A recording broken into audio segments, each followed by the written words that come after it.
Hello and marhaba. In this video, we are going to learn some basic greetings and how you can introduce yourself. So let's start. To say hello, my name is Nezha. In Arabic, we say marhaba, ismi Nezha. Marhaba means hello, as we covered before. Ism means name. E at the end means my. If you look at the sentence structure, you will see that we use name, my, and we attach the my to the word name. We also don't use the verb to be. So you don't see any is in this sentence. I usually use marhaba, and the reason for that is because this word is used by all Arabs, whether they're Christians, Muslims, or Jews. Versus Assalamu alaikum, meaning word for word, the peace upon you, which is used only by Muslims. And it's the same thing as in English when you say peace be upon you. And you notice again that we are not using the verb to be in this sentence. The other thing is that Assalamu alaikum has a specific reply. So when somebody greets you with Assalamu alaikum, you should answer wa alaykum assalam. Wa alaykum assalam, which translates into and upon you peace. And upon you peace. So let's practice one more time. Marhaba, ismi, then you put your first name. Marhaba, ismi, Nezha. Marhaba, ismi, Nezha. Assalamu alaikum, ismi, Nezha. Assalamu alaikum, ismi, Nezha. And the answer would be wa alaykum assalam. Wa alaykum assalam. I hope you enjoyed this video, and I will see you in the next video. Thank you so much.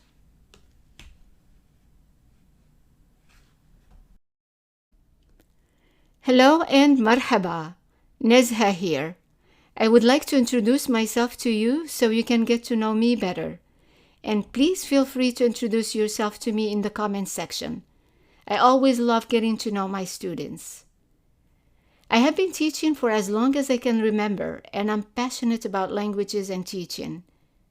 As a child, I always played the teacher with my friends and peers, and my teachers would always appoint me to watch over the class if they needed to leave the classroom. As a young linguist, my dream has always been to learn 7 languages. I work towards this goal each and every day, so I know how you feel learning a new language. I'm a native speaker of Arabic and French and a certified teacher. I teach in classroom settings as well as privately through Skype the following subjects: Classical Arabic, Modern Standard Arabic, Levantine dialect, Gulf dialect, Egyptian dialect, Yemeni dialect, Sudanese dialect, and North African Darija or Maghribi, which is very different from the other Arabic dialects. I also teach Arabic cultures in addition to Islam. I have enjoyed every moment of my 20-year career as an Arabic linguist, during which I have taught all levels and all ages. My youngest student, Agnes, is 4 years old. She's so cute and she learns really quickly.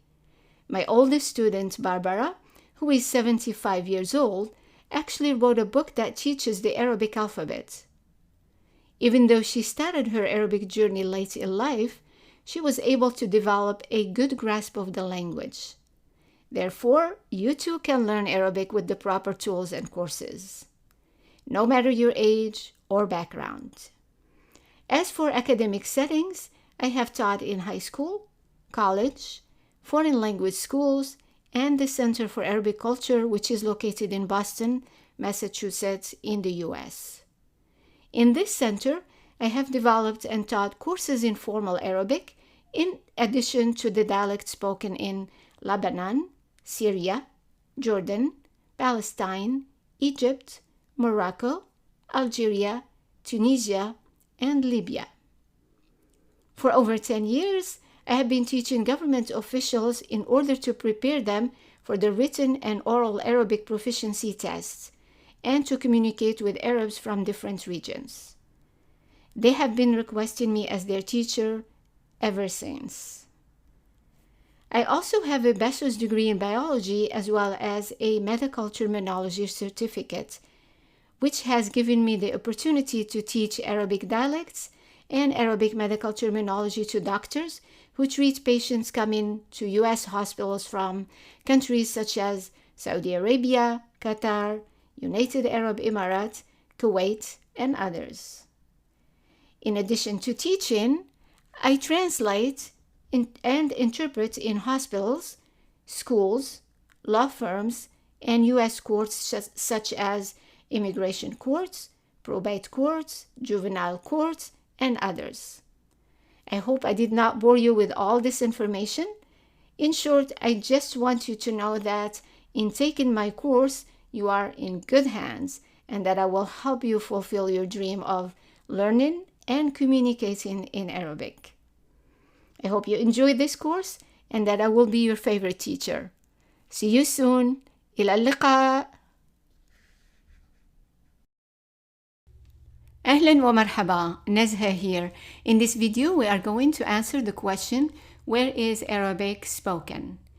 But before I answer that question for you, I would like you to make a list of all the countries that you think that Arabic is spoken in them. And we are talking about countries where Arabic is spoken, not Arabic countries. So once you're done, come with me. Let's go. Yalla. So Arabic is spoken in parts of Africa. It is also spoken in parts of Asia.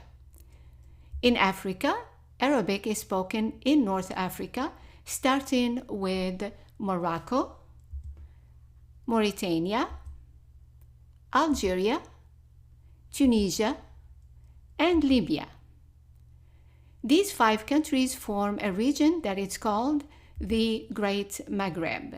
And Maghreb in Arabic is Al-Maghrib, and that refers to the West. Now, Arabic is spoken also in other parts of Africa, for example, in Egypt, in Sudan, Eritrea, Djibouti, Somalia, and Chad. And again, I want to emphasize that we are talking about countries where Arabic is spoken, not that all these countries are Arabic. For example, Somalians do not consider themselves as Arabs. And they even get offended if you say that a Somali person is an Arab. Now, Arabic is also spoken by minorities in other parts of Africa. For example, it is spoken in a region called Zanzibar, which is located in the country Tanzania. The same thing, Arabic is spoken by a minority in Niger, and it's considered one of the national languages. The same goes for the country Mali and also for Senegal. So Arabic is also spoken in Asia, and the countries of Asia that speak Arabic are first Lebanon, Syria, Israel, and it's true, in Israel, Arabic is spoken, and then in Jordan and in Palestine. In addition to the Gulf countries, starting with Iraq, Kuwait, Saudi Arabia, Bahrain, Qatar, United Arab Emirates, Oman, and Yemen. In addition to these countries, there are also other countries where Arabic is spoken by a minority. For example, Turkey. And Turkey is not an Arab country, but there is a minority that speaks Arabic in Turkey. Turkey is located in Asia. However, 3% of its land is located in Europe. In addition to Turkey, there is also Iran. There is a minority in Iran that speaks Arabic, in addition to the fact that Iran is a Muslim country and many people read the Quran, and the Quran is written in Arabic. Now, there is also the Comoros Islands, where Arabic is spoken. In addition to all these countries, there is another country where Arabic is spoken by a minority, and that is Cyprus. So Arabic is spoken in many, many countries, and also Arabic is the language of the Quran, and many Muslims around the world learn it in order to understand the Quran. So Arabic is spoken in so many different countries, and that will lead us to the question, so how many types of Arabic, how many versions of Arabic are there? To answer this question, I made another video, so come with me to find out. إلى اللقاء. See you soon.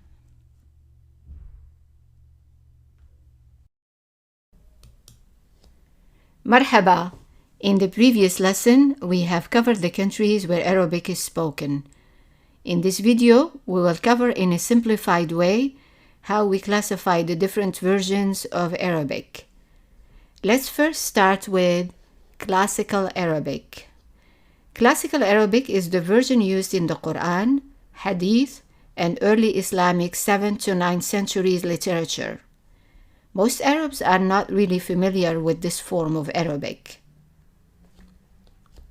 Then we have Modern Standard Arabic, or MSA for short, which is the form of Arabic used currently in schools, books, newspapers, radio and television news, history movies, and most formal speeches. No Arab speaks MSA daily. However, you can modify it and use it to communicate with Arabs. I have created a system that will help you change MSA into a spoken version. We will be covering this topic in later lessons. Both Classical Arabic and Modern Standard Arabic are referred to as Fusha amongst Arabs.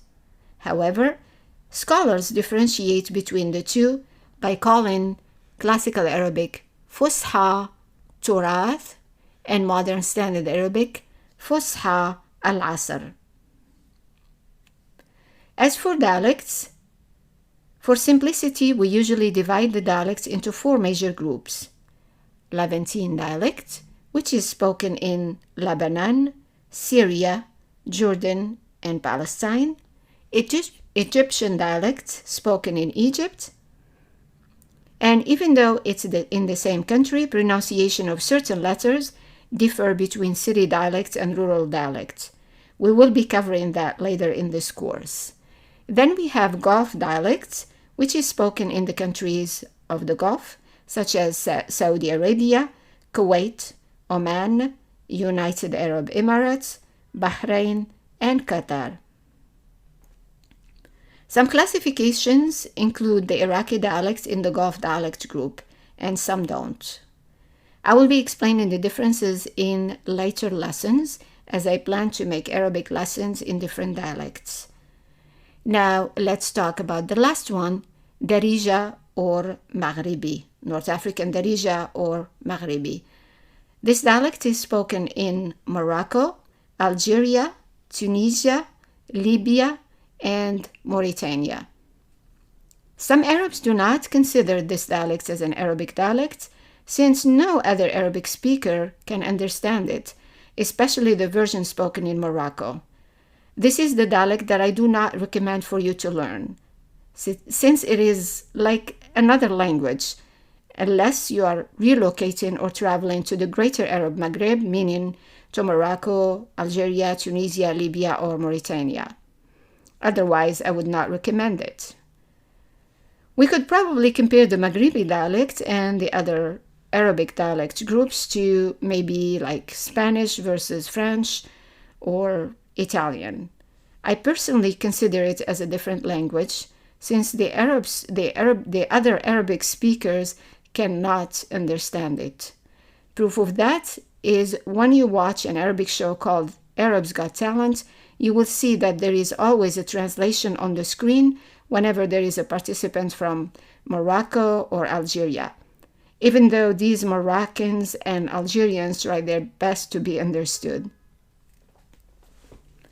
Moroccan dialect contains Arabic, broken Arabic, some Berber, some French, some broken French, some Spanish, some broken Spanish, some Portuguese, broken Portuguese, and even German words. I have also found during my research of Moroccan word origin that some words came from Turkish and Persian. It's a very interesting dialect. All the four major dialect groups contain subdialects. And in addition to these major groups, there are also other dialects like the Yemeni dialect, the Sudanese dialect, the Chadian dialects, and other dialects. Now that we spoke about all these dialects, you may be wondering, so what version of Arabic should I learn? Do not worry, I have the answer for you. So let's go to the next lesson to find out. I hope you enjoyed this lesson and see you in the next video. Thank you so much. Hello and marhaba. In this video, we are going to take a look at the Arabic alphabet. But first, let's compare the English alphabet to the Arabic alphabet. English is written from left to right. Arabic is written from right to left. English has capital letters. Arabic does not have capital letters. English has 26 letters. Arabic has 28 letters plus a special character called Hamza. However, the Arabic sounds are similar to English sounds. And when I say English sounds, I mean the English alphabet plus the sounds that English speakers make, such as snoring sound, and that's the sound kh, kh, kh. Now, in this table, I grouped the letters by shape. So let's look at the first set of three letters. What's the common thing between these three letters? Right, shape. What's different between the three? Dots. This one has one dot below. This one has two on top. And this one has three on top. Now the next set here, what's the common thing between the three? Again, shape. What's different? Dots. This one has one dot below. This one does not have a dot. And this one has one dot above. The letter here that we start with, we are just going to keep it by itself for now. Now these two also have something in common. What is it? Shape. That's right, shape. So these two have the same shape, but what's different is the dots. This one doesn't have a dot. This one has one dot on top. And let's look at the next set of two. Again, these two letters have the same shape, right? And this one doesn't have a dot. This one has one on top. The four letters here have similar shape, but these two are written on the line, and these two are written starting from the line and going below. Now let's look at the next set of two. These two have the same shape. They have a tail here. The difference is this one doesn't have any dots. This one has three dots. Now, if we compare these two, the next set of two, to these, we see that all of them have what in common? They all have this tail. See? Same tail. But they are different in here. So this one, these two, again, have the exact same shape, but this one doesn't have a dot. This one has one dot on top. If we look at these two, what's common between this one or these two and these two? See here? So that's what they have in common. However, these two don't have a tail. So I say that we took the tail and we put it up here. Just joking. So this one doesn't have a dot and this one has a dot. Let's go to the next two. The next two remind us of some other letters that we have seen. So if we go up here, what's common between these three and these two? The tail. So all of them have these tails. And that's why I kept them in blue, but the background is a little bit different. It's green, but light green and darker green. And that's because the top is different. So if you see here, we don't have that half circle here. So these two letters also have the same shape, but this one doesn't have a dot and this one has one dot above. Now let's look at the next set. The next set reminds us also of another set of letters when it comes to shape. So if we see here, if we look here, it's the same as that, but we add in a little circle on top. So they're similar to these when it comes to shape, but we add in a little circle here and we add in a dot, one dot above. This one here is similar to this one in shape.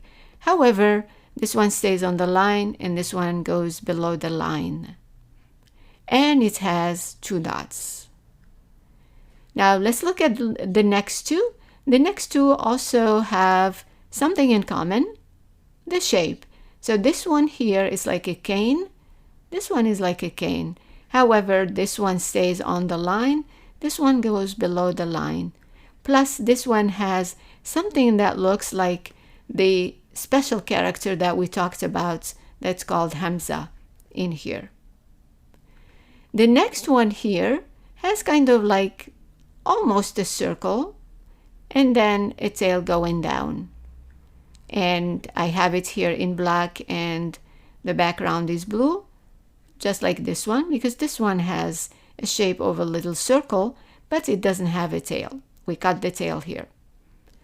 Then we go to the next one here. I kept it in purple because the shape here is very similar to these, to the shape of these letters. And we will see that this letter here will actually look like these when it's written at the beginning or the middle of the word. And that's why I kept it, or I made it purple.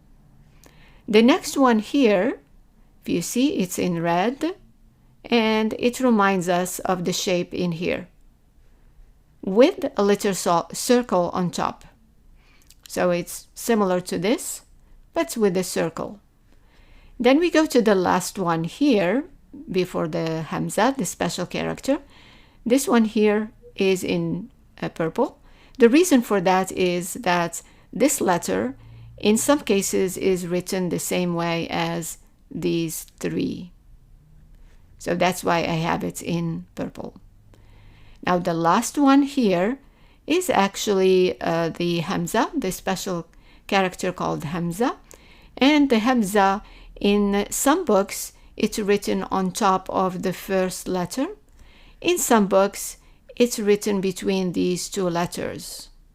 For me, I just put it here at the end so you understand that it's a different type of symbol or letter.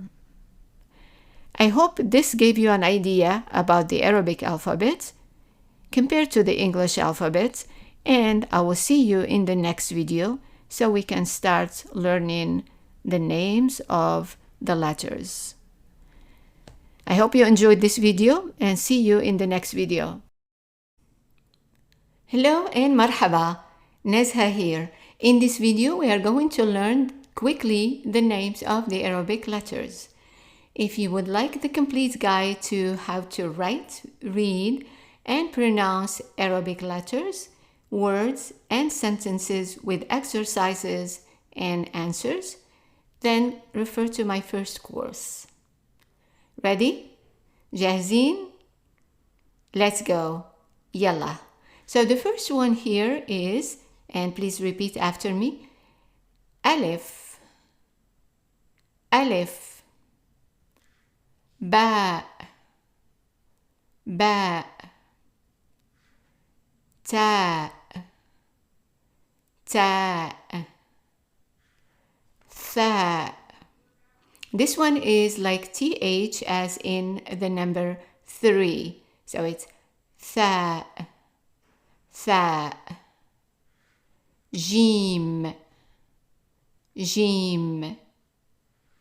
And this one here is like blowing air. Ha ha ha. Then the next one is like a snoring sound. Kha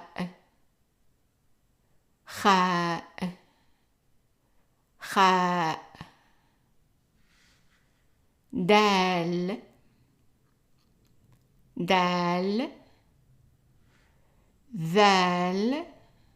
So this one here is also a TH, but if you notice that in English a TH could have two different sounds, TH as in the number 3 and TH as in that and this. So this one here is ذال, and to differentiate it from tha, I used capital T and a small h. So this one here is ذال. Then we have ra.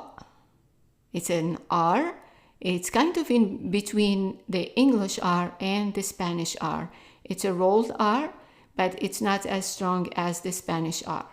So it's ra, ra. And do not worry if you cannot roll your R, because there are parts in the Arab world where people cannot roll their R's.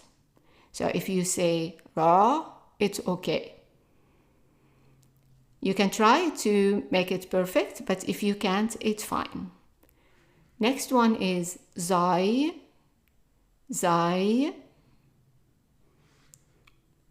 sin, sin, sheen, sheen.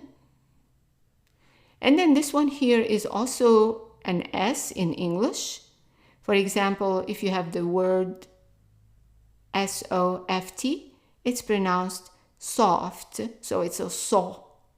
So that's this one.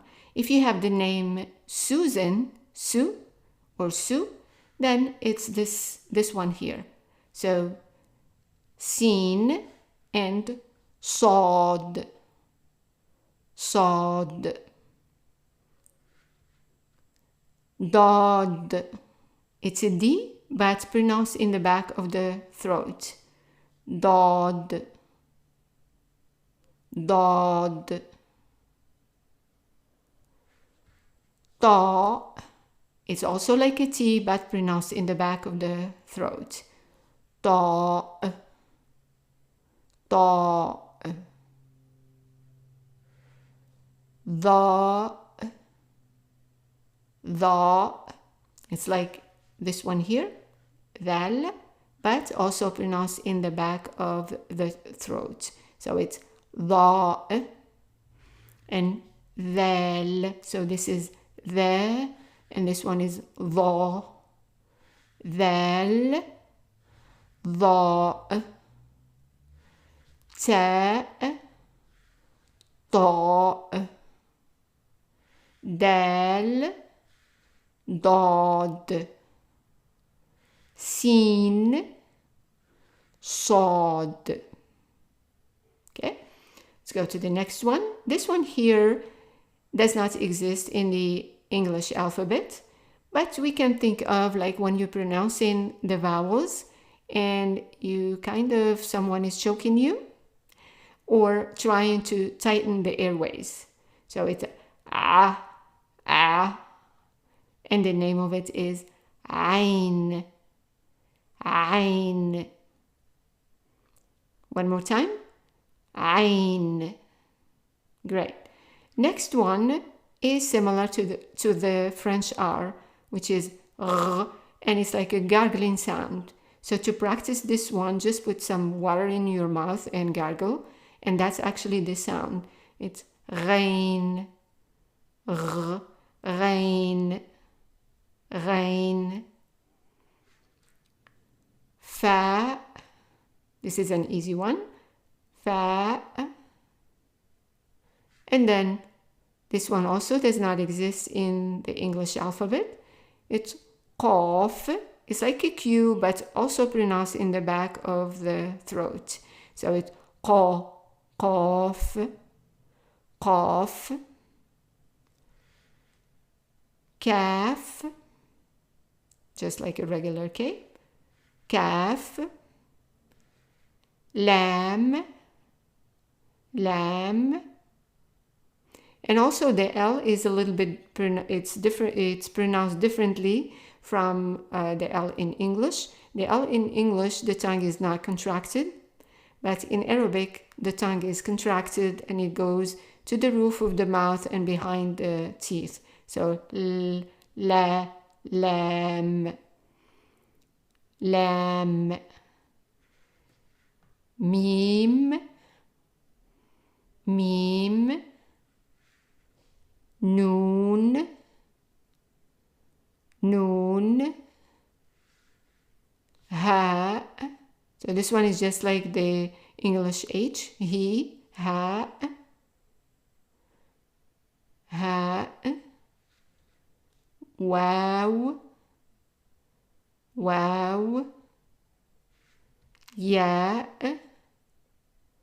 ya,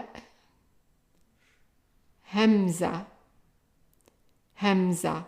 So this one here is a special character, and in some books you may see the hamza written between the waw and the ya. You may see it written on top of the alif. So the name of it, the name of this special character is hamza. However, the sound of it will be different from the word hamza. We'll see that when we learn the sounds of all these letters. I hope you enjoyed the video and see you in the next video. Hello and marhaba. Nezha here. In this video, we are going to learn the sounds of the Arabic letters. Ready? جاهزين? Let's go. Yalla. The first one here could be pronounced as an A, U, E when it's a consonant, depending on the symbol vowel that's placed on top of it or below it. It could also play the role of a vowel, of a long vowel, and in that case, it will be a long A. So long A meaning in duration. A. Okay? Then the next one is B. B, like in English. T. T. Again, like in English. Th. Th, as in the word three. Th, so it's TH as in three. J. J. Not J, but J. Soft J. H. So this one is like blowing air. So it's H. H. H.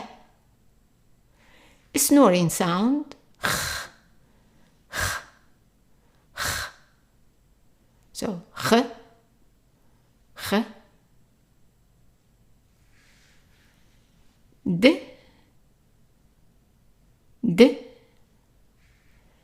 The. The. So that's a TH, but not as in three, but in the word that or this. So it's the. R. R. It's closer to the Spanish R. It's a rolled R. However, it's not as strong as in Spanish. So it's R. R. However, if you cannot pronounce it, you can always pronounce it as the English R, because there are parts of the Arab world where people cannot roll their R's. So if you say R, it's okay too. However, try to make it perfect. R, R. Z, Z, Z. S, S, S, so it's like an S. Sh, sh. So, so, so it's like an S in soft. So, so, so it's an S pronounced in the back of the throat. Do, do. So again, that one is a D but pronounced in the back of the throat. Do, do, do, do. So it's a T in the back of the throat. Do, do. The. So it's a TH like as in that. However, it's also pronounced in the back of the throat. The. This one does not exist in English. However, you can think of pronouncing vowels as in A, U, E, but tightening the airways or imagining that someone is choking you. So it's a A, A, A, A. Then the gargling sound, r, r, r. It's similar to the French R, so it's an R if you speak French. R, or think of it as gargling, r, r. F, f, easy one. And then the next one does not exist in English. However, you can try to pronounce a Q in the back of the throat again. So it's ko, ko, ko, ko. Ke, easy one.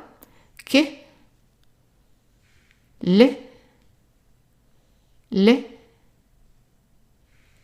me, me, ne, ne. H, just like as in he, h, h. So it's different from this H. This is blowing air, and this one is just like in English H, h, h. This letter here can be a consonant or a vowel. When it's a consonant, it's a W, like a W, W. When it's a vowel, it's a long U. U, as in boots. U. The same thing here, this letter here could be Y, as in a Y, Y, or a long E. So these two letters plus the alif could be consonants or vowels. And then the special character called hamza, depending on the vowel that we place on it or under it, on top or on the bottom, it would be pronounced as an A or U or O or E. So it's similar to an alif, and actually later on you will see that the alif and the hamza can be joined. I hope you enjoyed this video and see you in the next video. صباح الخير طلابي الأعزاء، نزهة معكم. In this video we are going to talk about two types of ta. Ta marbuta and ta mabsuta.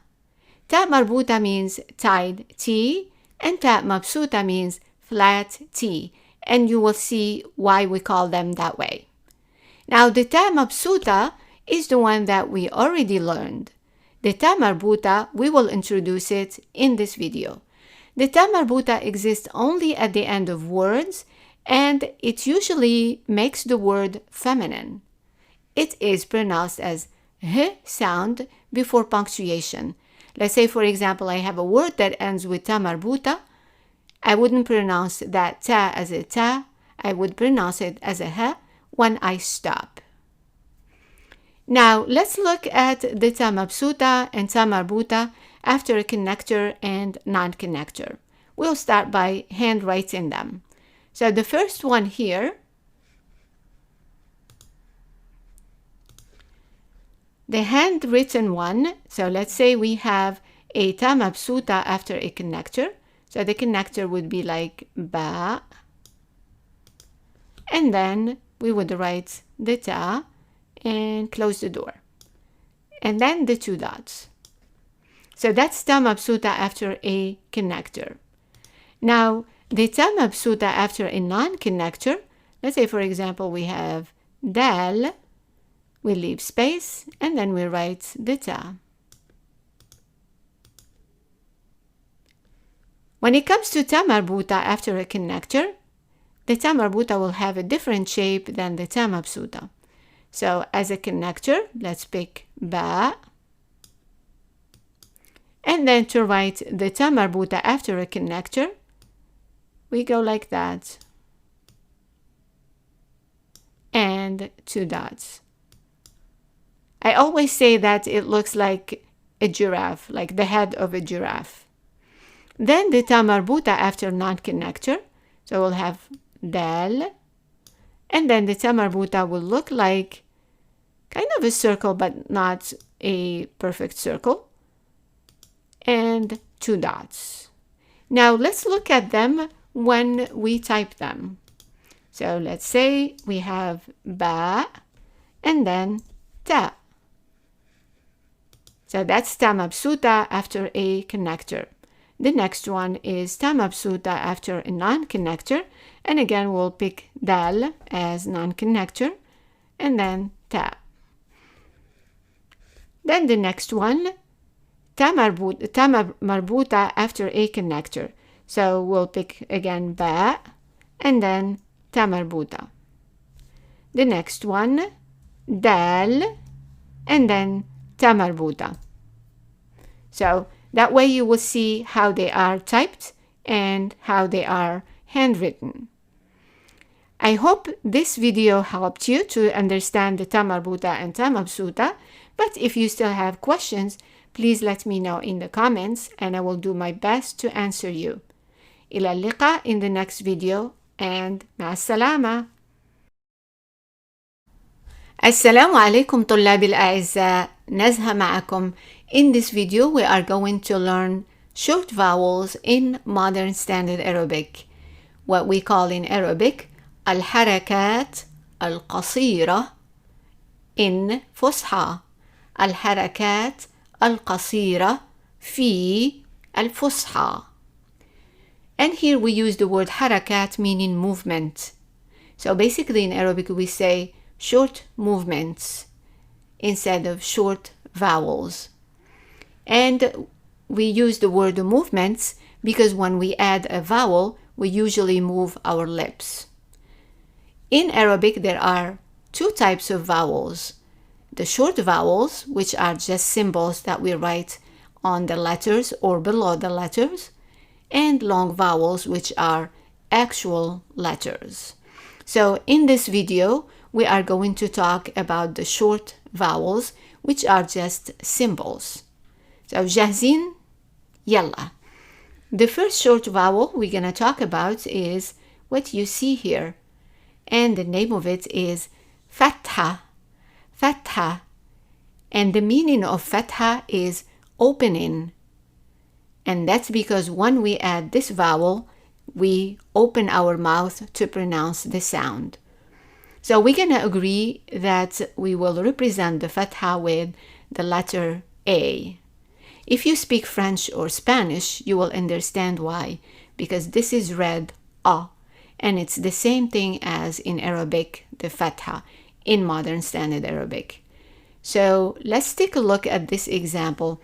We have the letter ba, and we add in fatha to it, and we will pronounce it, guess, ba, ba, not b, b, is only in some dialects. In modern standard Arabic is ba, ba. And the fatha is pronounced as a short A, as in the word sat. Sat is long, but as if we are pronouncing this word here, sat. So it's an A, it's a short A, as in sat. It could also be a U, as in bat. Sat and bat. The difference in pronunciation is that this one is an A and this one is an A. And remember, we talked about soft sounds and amplified sounds. This one here is used with the soft sounds, and this one is used with the amplified sounds. So if we have seen, then we will say sa. But if we have sawed, then we would say saw. So it's an A versus an A. So that's the fatha. Now let's look at the next one, the other short vowel. This one here looks like a little wow, right? And it's called damma. Damma. And damma, the meaning of it is that we put the lips together. So when we pronounce it, it's an U sound. So we'll agree on writing it as a U. And the example here is the letter ba with damma is pronounced bu, bu. So we put in the lips together. And again, it depends on the sound. If it's soft or amplified, the sound of the damma will change. So it could be like an U as in put, U. So it's an U. Or as an O, as in the word hot. So again, if I use the word sin, a word that has the sin, then it will be su. But if it's sawed, then it will be so. So su versus so. So u and o. The next one here is what we call kasra, and it looks like a fatha, except that the fatha is above the letter and the kasra is below the letter. And we are going to agree on writing it as an E. And as an example, we have the letter ba with the kasra. And you notice that the kasra is written here. It could be here or here. It depends on the font. So this letter here is pronounced bi, as in the word to be. And again, the kasra could be pronounced as an E or as an E. So for example, if I have the letter sin, then it's si. But if it's sawed, then it's si. So si versus si. Here I put the letter E as in to be, or a Y as in rugby, B. But actually the kasra could be as an E or as an E. Now the last one here is actually not a vowel, it's zero vowel. There is no vowel, but I included it here and I put the background as blue here, light blue, to differentiate it from the fatha, damma, and kasra, because this little zero here just means actually zero vowel. And it's called sukoon. Sukoon. And sukoon actually in Arabic means calm, as in the noun calm. And as an example, we have the letter ba with sukoon, and it's pronounced b, b. So basically just like when you have the letter b by itself. I hope you enjoyed this lesson, and I will see you في الفيديو القادم. ومع السلامة. أهلا ومرحبا طلابي الأعزاء. نزهة معكم. In this video, we are going to continue to learn short vowels. And this time, we will talk about tanween. Tanween is basically just doubling the short vowels that we have learned. So for example, double fatha is just having two fathas, double damma, two dammas, and double kasra, two kasras. When we add the second vowel, it usually adds the sound n to it. And tanween exists only at the end of words. So let's take a look at these examples. So for example, here we have fatha, then we add in another fatha. The sound of these two fathas is an, an. The alif is not pronounced, it's silent. It's just there to carry the double fathas. So for example, if we have the letter ba with one fatha, then that it's read ba, ba. But if I add another fatha, then the sound would be ban. So ba, n, ban, ban. So ba with one fatha, by adding the other one is like adding n sound to it. Ban. So ba, ban. And it is a short vowel. The alif here is silent, so it is not long. It's just ban, ban. When it comes to the dhamma, the two dhammas do not need a chair. So you just have the two dhammas on top of the letter or above the letter. So for example, if I have the letter ba, like that, with one dhamma, then I would read it bu, bu. But adding the second dhamma will add the n sound. So it will be pronounced bun, bun. So basically the equivalent or agreed on of the double dhamma is an un sound. So bu, bun, bu, bun. When it comes to pronunciation, just to make it a little bit easy for you to understand, I put the word here raccoon. However, raccoon is long, it's an un. But the double dhamma is just a short un. So it's un. It's like saying raccoon, which is not correct. So it's bu, bun, ba, ban, bu, bun. The last one here is the kasra. When we have double kasra, we also don't need any chair for them. So the double kasra gives us the sound of in. Again, if you have the letter ba with one kasra, that's bi. By adding the second kasra, it gives the sound n. So it's bin. And again, it's short. So ben, bun, bin. Ben, bun, bin. And remember the nunation or tanween, double short vowels exist only at the end of words. So you will never see double fatha, double dhamma, or double kasra at the beginning or middle of a word. I hope you enjoyed this video and see you في الفيديو القادم ومع السلامة.